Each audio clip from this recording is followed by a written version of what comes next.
to chapter 4. In this chapter, we are going to explore the cost benefit of retention. So you've done all this great work in the previous chapters of costing out your recruitment process, of attributing a cost to any attrition that might be going on. Now we want to pull that information together with a potential retention strategy, or give you some activities that you can instantly undertake in order to see a cost benefit. So, considering the cost of recruitment and attrition, we're going to explore how or ways you can spot problems early on. We want to look at ways or give you options of what you can do when a high performer becomes a poor performer all of a sudden. We will suggest some ideas on how you could retain a potential leaver. And then we really want to look at the business case. So, how much money should or could you spend on a retention strategy for it still to be financially sound for your organization?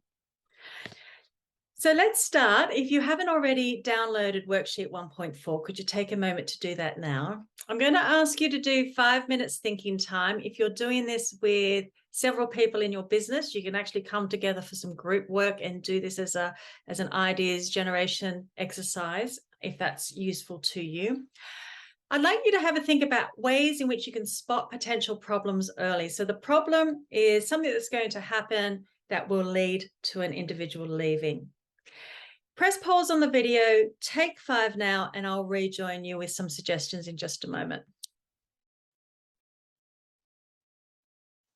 Okay, hope you got on okay in that exercise. So a couple of thoughts to perhaps add to your list if you haven't identified them already.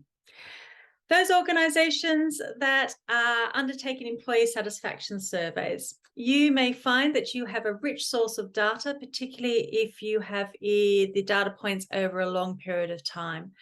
From that, you may be able to extrapolate trends in employee satisfaction that may give you some clues as to what's going on. Be mindful of setbacks that may be happening for a group of people or an individual. Setbacks might include just falling short of their bonus targets, or perhaps there's a change in market conditions whereby external forces are mitigating the person's ability to do their job to a high level. Your business may be undergoing or undertaking a merger and acquisition, and often those types of events can bring a lot of uncertainty for individuals as they become concerned about what that could mean for their role. Or it could be another type of change, a change in leadership or a change in technology. You could have a change in your delivery systems. Anything like this, you are able to largely anticipate it coming down the pipeline. So be mindful about your setbacks, because there's a chance you can get ahead of these messages very early on. An obvious one is that performance begins to fall off, so they're no longer hitting their targets, but that may also present itself as they become disengaged with their professional goals. So previously you've had an individual who's been up for it, so to speak, and all of a sudden they just seem disinterested. You may be fortuitous enough where they'll tell you directly, or you may have been picking up on multiple grumbles about a particular leader or individual. There's a saying in our industry that is that people don't leave jobs, they leave managers. And our leaders, our managers, they're humans as well. And if there's something going on that's affecting their ability to lead or manage, then often by targeting that and supporting them through whatever that issue or concern may be, can actually fix a lot of potential issues with the team or the employee population. So look after your leaders. Another important type of person that can have an impact on individuals' desire to leave is our social architect. So social architect is a highly socially intelligent individual. You'll find that they're often acting like a honeypot, where the other employees become a bit of a bees around the honeypot. And the reason for that is because they're just really nice to be around. They remember the names of your pets, where you've been on holidays, the names of your kids, important dates such as your birthday. They are the ones most likely to be organising the end of week get-togethers or the team lunches. They're the ones that actually take the time to show an interest and care intuitively about other people. A loss of one or two social architects in your organisation can have a huge impact on your workplace culture. It can affect how everybody's enjoying their role in general. So keep an eye out if you are losing one of your social architects or have recently lost one. Another sign of disengagement perhaps is the individual just is no longer contributing to meetings. So previously they were active and they were up for the conversation, and now there's an absence of that. Anything that indicates withdrawal can often indicate low morale. So that can be a big way to spot a potential problem.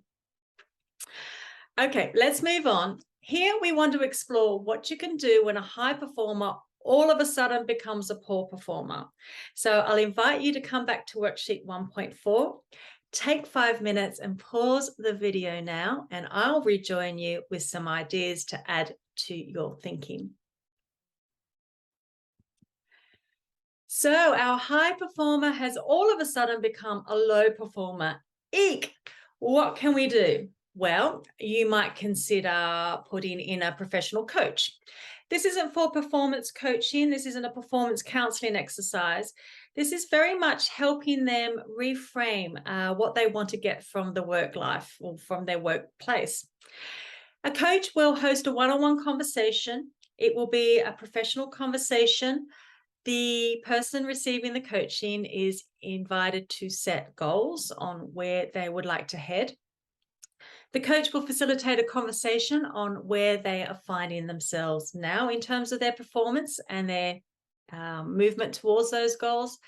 And the coach will help facilitate activities and ways in which the individual can get to those goals in their professional life.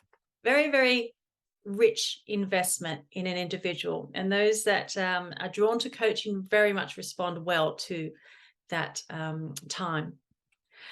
You may review their leave status. So you may have an individual who is just really bad at taking holidays. Well, not only is that a potential risk to your balance sheet, because that can be an expensive cost to carry on that line, but also it's rather unhealthy. So encouraging them to get on some leave would be a great idea. You may also consider that if you're working with a low performer or someone who's a low performer all of a sudden, they may actually be demonstrating signs of burnout. So suggesting that they take leave or even being generous enough to offer some additional paid leave is a great way to demonstrate care for them as a person, but for them as the high performer they used to be. Make an effort to recognize any previous good performance. Typically what happens when we are working with a low performer is we like to point out all the things that they've done wrong and beat them over the head with a stick.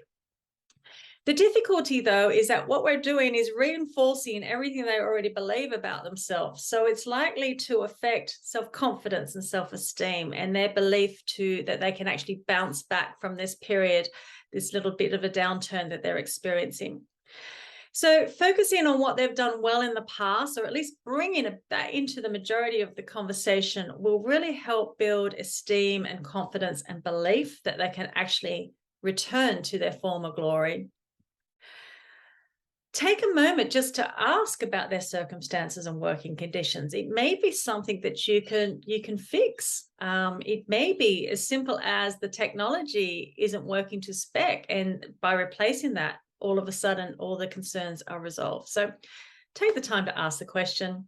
Performance coaching is an option. Often, though, when we're working with low performers and they don't respond to the performance coaching, then we're actually expediting their exit from the business. So if that's your preferred outcome, that is a way to go. But if your idea, your strategy is retention, I'd suggest that you be careful about how quickly you are relying on performance coaching in this conversation. Look for signs of burnout. Signs of burnout may include withdrawing, so the disengagement piece we were talking about before. Look for signs of low morale, Signs that people aren't coping. You may find them getting tearful, for example, or demonstrating signs of stress through physical habits, or things that they're starting to do all of a sudden. Just look for signs of burnout, because even high performers need periods of rest just so that they can recharge their batteries and come back again. You could redistribute the workload. Just give this poor person a bit of breathing room so that they can come back to the basics of getting the fundamentals of the role right and strong and putting in that infrastructure.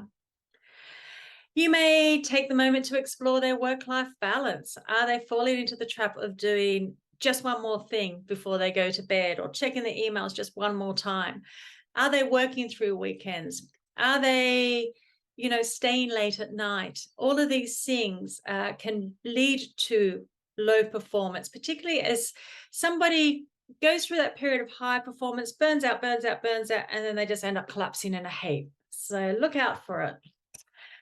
Okay, let's now have a look at some ideas or ways that you can retain a potential leaver, because not everyone's always responds well to the money. So back to worksheet 1.4, press pause on the video, take another 5 minutes now, and I'll rejoin you with some suggestions to add to your own in just a minute. Okay, welcome. Ways to retain a potential leaver.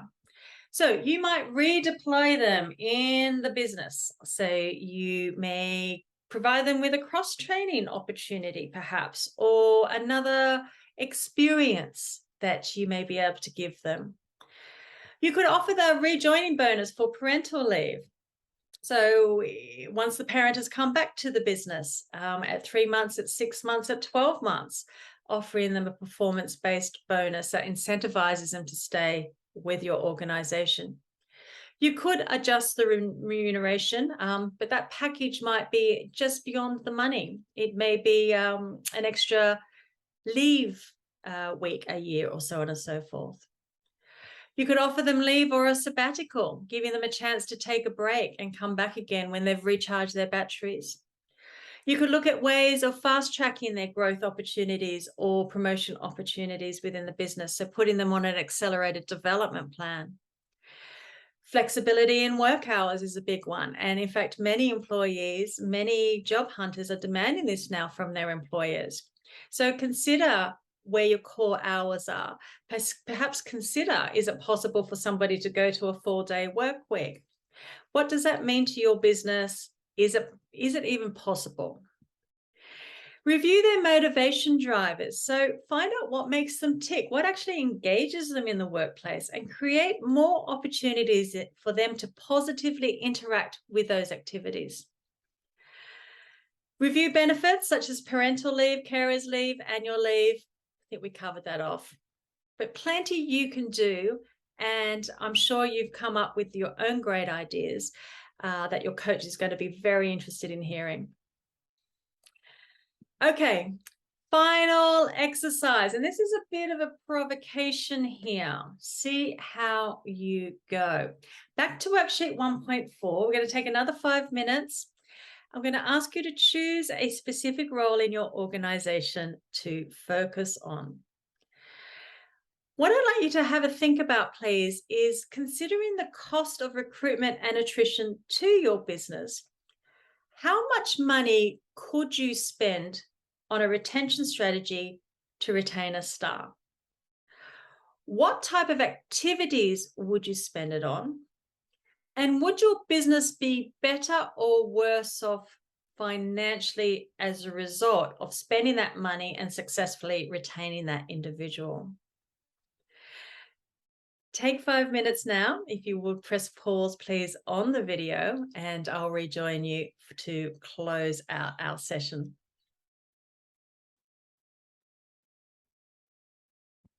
I'm going to be very interested in the feedback from your coaches as to how you got on that last exercise, because it is a bit of a provocation. The provocation really is, if your lever was going to cost you 30,000, 40,000 flowprofiler coins, How much would you invest? Would you invest 2,000 flow profiler coins, 5,000, 10,000 in order to retain them as a star? And I hope something meaningful has come out of those exercises for you, just to help you with the agility of, particularly when you're working with high performers who become low performers, or you're sensing that there's setbacks coming down the pipeline for your organization and how you can get ahead of them. There's many ways you can retain and engage people, and often it's the smallest of activities that will give you a great deal of loyalty. Thank you very much. You have made it to the end of Module 1. I am excited to join you again in Module 2.